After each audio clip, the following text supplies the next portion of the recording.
Hello, loves. So, Susan, I feel you. And this isn't a video of here's practices for what you can do about it. I'm going to create some of those, but I really just wanted to hop on and upload something really quickly to say 100%. What you are expressing, what I'm remembering, and what I'm hearing of what you expressed is, in some ways, this time of forced isolation has been really, really, really sweet. There is a part of our being that longs for the reason, the valid excuse of, I am withdrawing away.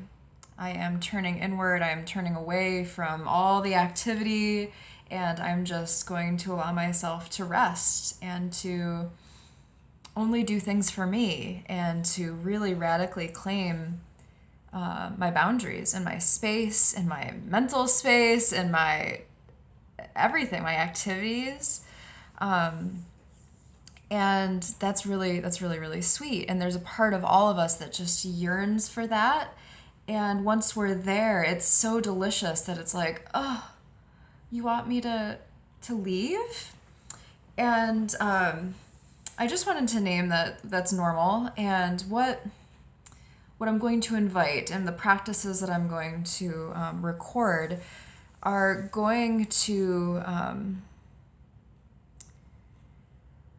My belief is that the way we move forward is to stay rooted in that place of deep rest and the deep well and the being held by by that solitude and by that sweetness and by whatever you received in the time of turning away from all that was too much or too loud or threatened your health and your wellness, turning away from all of that to turn towards yourself, your health, your wellness, your sanctity of your home and of your inner space.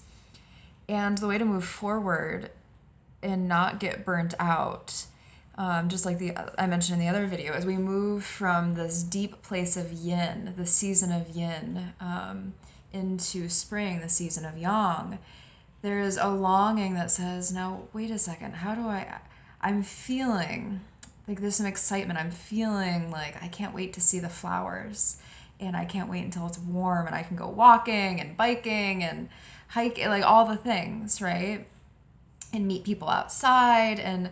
But how? Like, that seems like a lot. How do I stay deeply rooted in the yin? And as I've mentioned before, what my teacher says is the way all right action and right proportion has to come from the deep holding and the deep well of yin. And it's not like you get your second shot and you're out, right? I mean, maybe for some people, but it doesn't have to be that way. And my invitation for you is to really start to cultivate and to start to slowly emerge. And each time you receive an invitation or you feel a call forward of, ooh, I could do this, really return to that deep well and look inward and go, is that what I'm being called to in the moment? Practice for the next 2 months are really a threshold that we can step through. You get your second shot. You now have immunity after 2 weeks, of that second shot. You are physically protected, but are you mentally?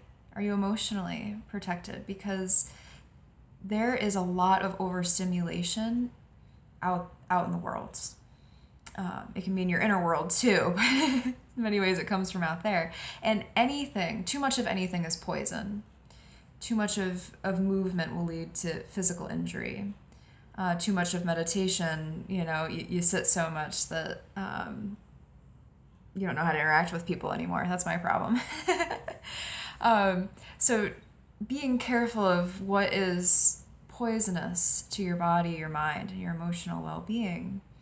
And in so many ways, this downtime, this isolation, this pandemic has allowed us to turn away from the poisons and not have to communicate what our preference is, because duh, like we're all in the same boat. There's a pandemic. I'm not going out. I'm not seeing you. That's it.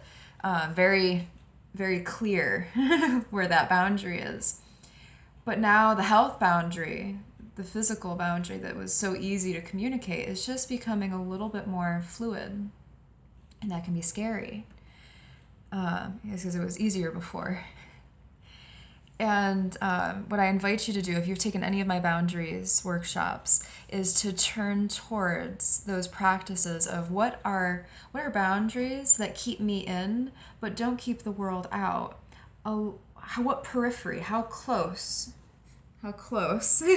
maybe most people need to be way over there, because if I answer the phone, they're gonna invite me out, and I'm gonna end up just going rather than saying, now wait a second, do I want to do this? Boundaries that keep you in rather than other people out. This is the time to it's not the rigid boundary anymore of there's a global pandemic, I can't do that. Now, luckily or unluckily, I believe in you. I believe you have the tools to turn inward and say, what is the proper boundary for this person in this moment? In my life, do I have energy? Do I have the social capacity to interact? If not, it's a no. You don't even have to, doesn't matter that you're vaccinated. It doesn't matter. It doesn't matter that you haven't seen this person in 7 months or 12 months or whatever it is. It doesn't matter. It doesn't matter. The urgency of catching up and doing, and it's a false urgency. Where is there to go? You've been here the whole time. Don't lose yourself. Don't lose this sweetness that you've cultivated. And if you find yourself getting up and out with all of the options, turn inward. And I think the real struggle here is the language of, well, how do I communicate these things, right? And all the practices in the world that I could upload for you wouldn't give you the precise language that is real for you. But what I invite everybody so often is to, it's just my preference, or I'm not available for that right now. If people don't respect those two phrases, there is a much deeper issue and a much deeper evaluation that you need to do of where this person actually is in your life. It's just my preference. I'm not available for that right now. There's some of the language. Make it yours. Utilize it. Look in the mirror and practice.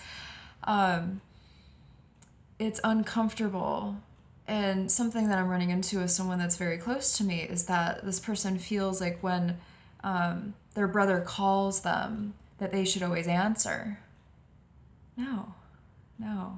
I know the same person, if he calls me, I don't have the capacity to answer.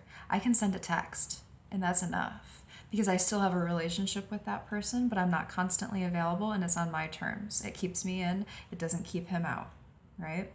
So this is the time that just because you can see people doesn't mean you need to.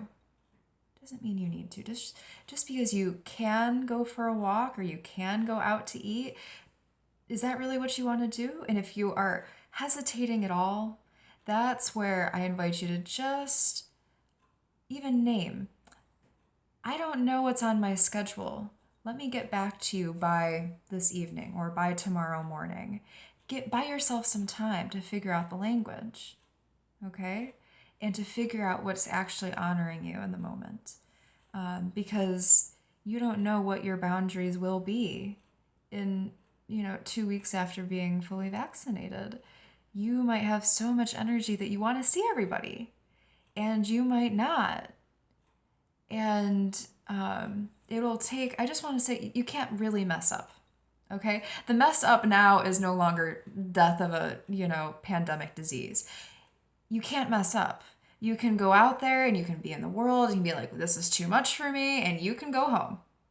You can go home. No other explanations needed. I'm feeling overstimulated. I've been living in a global pandemic for 12 months. I'm feeling overstimulated and I'm just having some anxiety being out in public again. It's just honestly really weird for me. I need to go home. That's my safe place. Here's some language, borrow it. I